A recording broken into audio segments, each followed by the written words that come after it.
This encounter starts exactly the way seasoned auditors know it usually does. A man peacefully filming in public, and nervous government employees immediately calling the police. But what makes this situation different is that the man behind the camera isn't intimidated for even a second. From the very beginning, he stays calm, sharp, and completely aware of the law. The rookie officer approaches believing he's about to question a suspicious man outside a bank. Instead, he unknowingly walks straight into a constitutional debate he clearly isn't prepared for. The tension instantly rises when the officer repeats the bank employee's claim that the auditor said he was casing the building. But within seconds, the cameraman calmly dismantles the accusation, revealing it was nothing more than sarcasm about entering through the front door. At this point, viewers can already feel where this encounter is heading. The officer wants answers. The auditor wants accountability. And the moment the conversation shifts toward identification, the entire power dynamic changes. What began as a routine stop is about to become a public lesson on rights, suspicion, and police authority. How's it going? We got a call from the bank about you out here recording it and taking pictures. They asked you what you were doing, and you said you were casing it. I said trying to figure out how to get into the bank. I said probably the front door is my guess. So what are you doing over here? That's a little joke. Taking pictures and video of the bank. What do you do that for? Just like a hobby? Or? You know, I'll be honest with you. I'm not a huge fan of having conversations with police that aren't necessary on my part. Can I explain? Yeah. Sure. So it is necessary because they said you told them you were casing it, so they were actually concerned. Didn't say casing it. Us, right? So, but I didn't say I'm casing it. Okay. I made a joke about figuring out how to get in the bank, probably through the front doors. I said I'd imagine the windows wouldn't be smart. So that's a joke. It's not a crime. So you just made a joke. Yeah. It's not a crime. Yeah. Well, that's what I'm here to determine, to make sure. Yeah, that's it. You know what I mean? I can't imagine anybody in their right mind would take me seriously on something like that. You see some pretty wild stuff. You know what I mean? You got any idea on it? Indeed.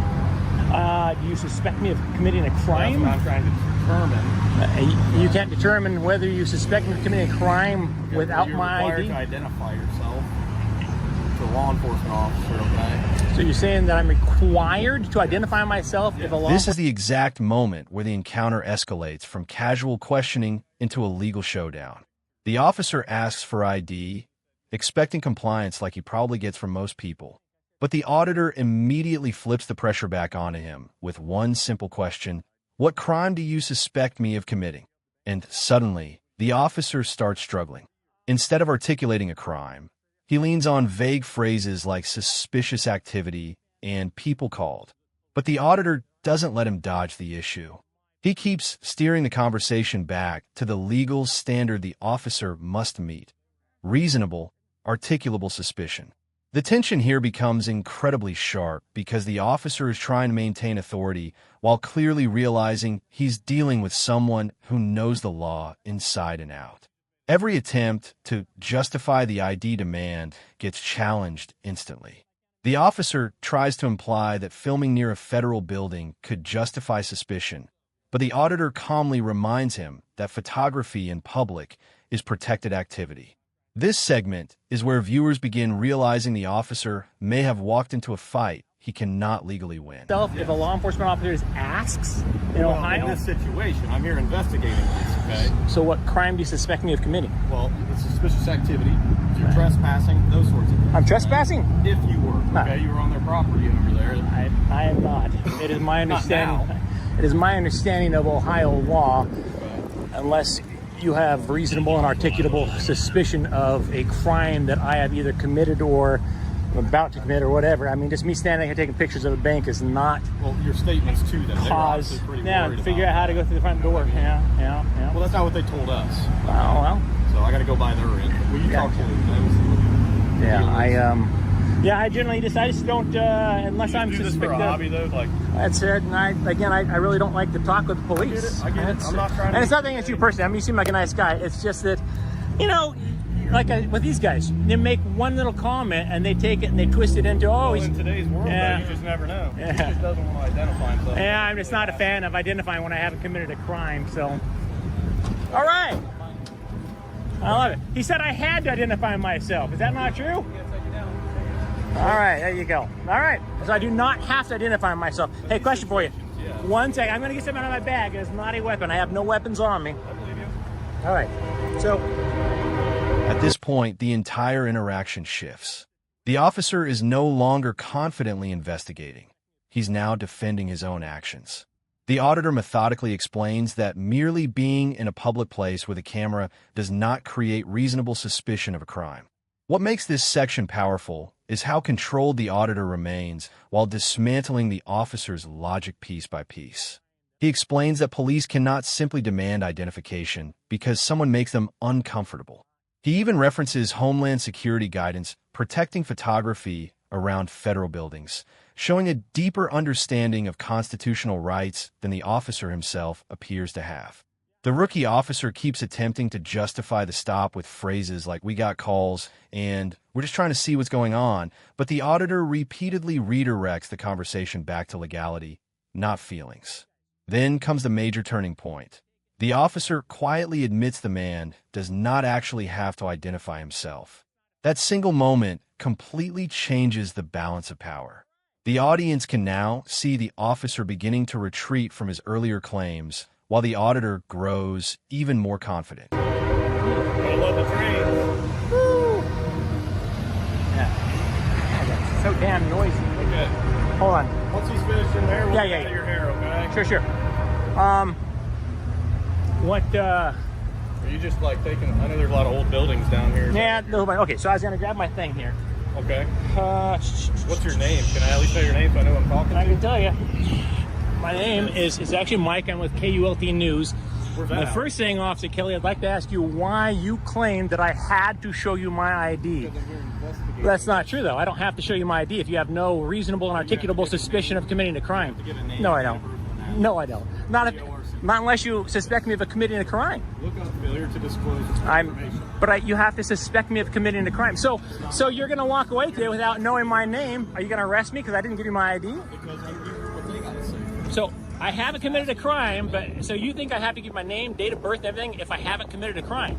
I'm determining if you have. All right. So when you determine I've committed a crime, then you can ask for my ID. But until then, This is where the encounter becomes truly embarrassing for the rookie officer. As the discussion continues, a senior officer enters the scene, and almost immediately, the atmosphere changes. Unlike the rookie, the sergeant appears calmer and more measured. Meanwhile, the auditor wastes no time exposing the contradiction directly in front of the supervisor. He openly asks why the rookie falsely claimed he was legally required to provide ID. The rookie tries to cling to the idea that he's investigating, but the auditor corners him with the actual legal standard again. No reasonable suspicion, no lawful requirement to identify. The tension here is intense because the rookie officer is now being corrected in real time, not just by the citizen, but indirectly by his own superior's presence and silence. The sergeant doesn't aggressively defend his partner's legal claims, and that silence speaks volumes. You can almost feel the rookie realizing the encounter is slipping away from him.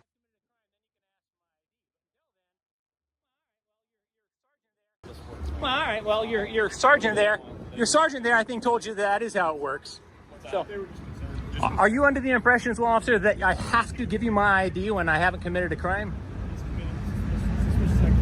So is that a misdemeanor or a felony? Suspicious activity.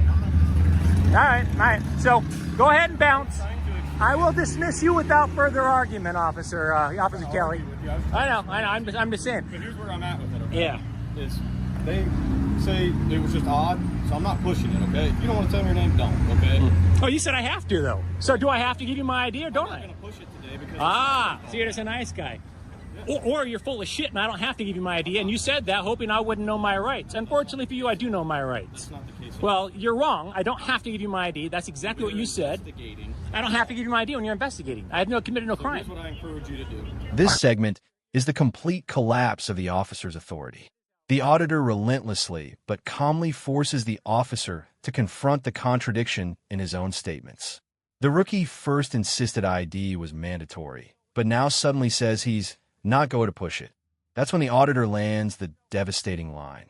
Either the officer is being nice, or he knowingly lied, hoping the citizen didn't understand his rights.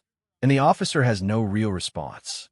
The conversation becomes painfully awkward for law enforcement because the auditor exposes the exact problem many viewers already suspected.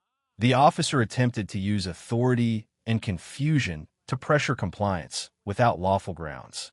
Even worse for the rookie, the auditor begins openly educating him about Ohio law while questioning how much legal training he actually received. At this stage, the officer abandons the debate entirely because every legal argument he makes immediately falls apart. The walk of shame has officially begun. Just look up the ORC for failure. I'm well aware, sir.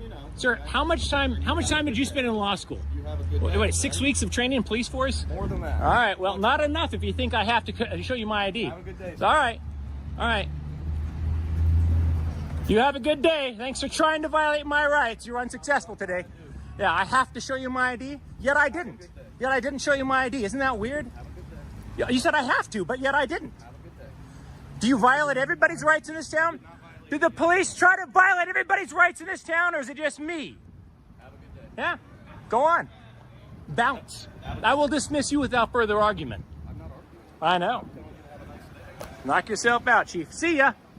This final section delivers the complete payoff. The officers are now fully disengaging, but the auditor makes sure the public understands exactly what just happened. He repeatedly points out the obvious contradiction. The officer claimed ID was required, yet no ID was ever provided, no arrest occurred, and no crime existed. That silence from police says everything. The rookie officer can do nothing except walk away while the auditor verbally dismantles the failed stop in front of the camera. The power dynamic is now completely reversed. The man who was initially treated as suspicious ends the encounter confidently, dismissing the officers instead. And that's what makes this encounter so compelling. No yelling, no threats, no resistance. Just knowledge of the law overpowering intimidation tactics in real time.